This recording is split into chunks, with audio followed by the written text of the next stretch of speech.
Also this problem of people thinking, of course, that there's something wrong with them and they need the pills to cure them. So there's sort of this sick problem going on where there's businesses built around this to continue the cycle, but then there's also the problem within people that rather than people looking at their lives and looking at their beliefs and looking at their society and thinking about how things could be better for people to feel better, instead they're resorting to these every other solution. And this is kind of part of the problem in life, is that we experience pain for a reason. You know, it's like anything. If you break your arm, it hurts. And it hurts because your arm requires attention. You know, that's why we have pain. You know, and pain is something that is an adaptive trait. It's not maladaptive. It's not something we need to get rid of. We have pain for a very good reason. It's because pain alerts us to a problem which requires our attention. You know, we don't have physical pain in our lives because, because life is just horrible. It's like that because sometimes bad things happen. If you didn't have pain, you wouldn't know what's wrong with you. And the same thing is true probably about the society. That we have gotten to the point where people have gotten these sort of they've got this avoidant mentality and avoidant behaviors about pain.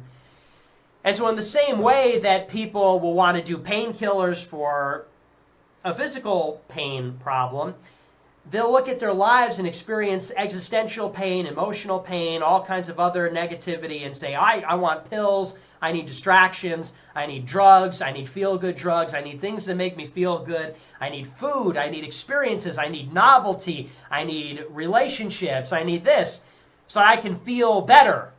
But of course, all these things only feel good temporarily, and they require sort of an escalation.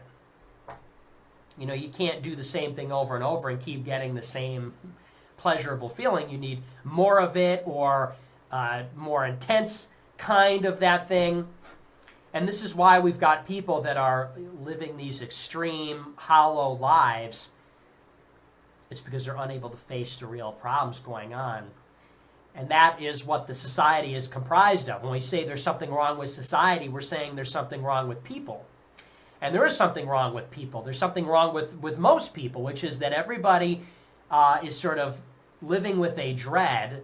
Not everybody. Some people are living nice lives, but lots and a larger share of people, maybe than ever, are living with a dread that is not, they're not angry because they're hungry. They're not angry because they're oppressed. They're sort of lost and disoriented and anxious and filled with these sort of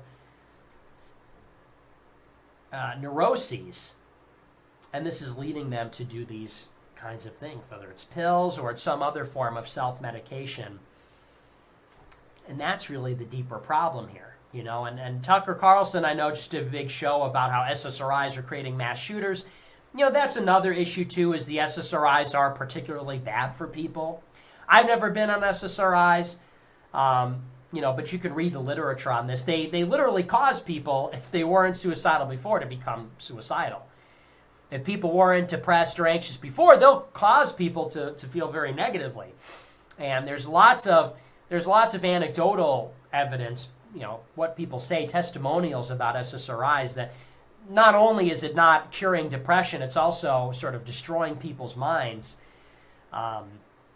And so altogether, this is a very disturbing study about where we are. And this is not a surprise, I don't think, to any of us. We look at the society and we diagnose something that's not having to do with public policy, and it's not having to do with people aren't happy because some external thing is happening.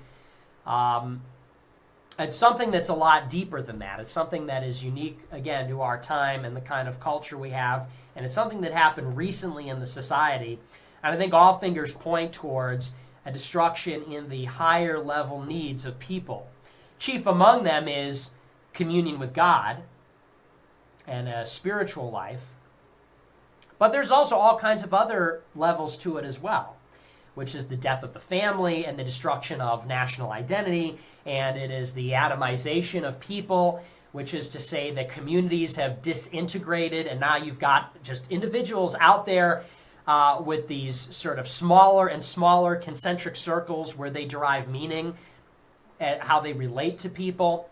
But those are the real problems in the society. We've got a depressed, anxious, antisocial country, and everybody said for decades that's because of chemical imbalances, that's because of pills, that's because of this or that. And now scientific evidence is pouring out all the time that it's not about chemicals, the antidepressants aren't treating it, actually the antidepressants are making it worse. And so where are we left as a society? Well, we're going to have to confront within this or the next decade what's really going on here, and why people are so unhappy, and why things seem to be getting worse all the time and not better.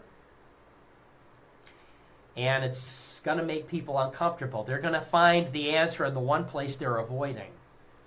Everybody's looking for meaning, everybody's looking for answers, but they're not looking in the one place where they know they are. Isn't that kind of funny?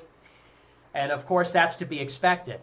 Everybody's trying to fill a hole in their hearts, and they know what's missing. Everyone in their heart of hearts knows what's there. They're ignoring their conscience. They're not taking responsibility. They're doing things they know they're not supposed to do, but they don't want to go there. Maybe if I change my diet, maybe if I do this, maybe if I just have a more sex-positive attitude, maybe if I just look for relationships that, you see all this convoluted shit on Instagram where women talk about like, I need to take care of me, and I need to take care of my mental health, and talk about abusers and gaslighting and all this crazy stuff. And they'll look in everything that's easy and everything that's comfortable and everything that is